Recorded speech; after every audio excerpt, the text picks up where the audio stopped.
One of the things that's getting a lot of attention this week, Sinclair Broadcasting, which is a conservative-leaning company and the largest owner of television stations in the country, is requiring all of its stations and local anchors to read what they call a journalistic responsibility message, word for word, written by Sinclair. The message addresses the importance of unbiased reporting and also complains about fake news. I want to play just a little clip of it, and then we'll talk about that a bit. We are extremely proud of the quality, balanced journalism that CBS 4 News produces. But we are concerned about the troubling trend of irresponsible, one-sided news stories playing in our country. Now, that's just a mock-up of all the anchors across the country, or some of them saying the same message. When it comes to try to rebuild trust, is something like that harmful or helpful? Or you have a take on that, Wei-Li?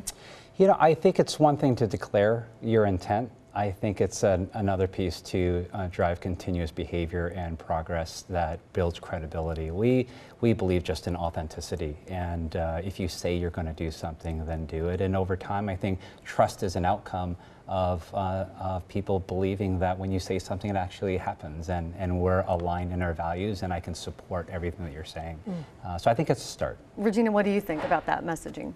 One thing that's interesting, there's a recent study out about Sinclair in particular, and one thing that the study found was that in communities with Sinclair stations, people who lean more liberal or democratic are dropping away from that audience.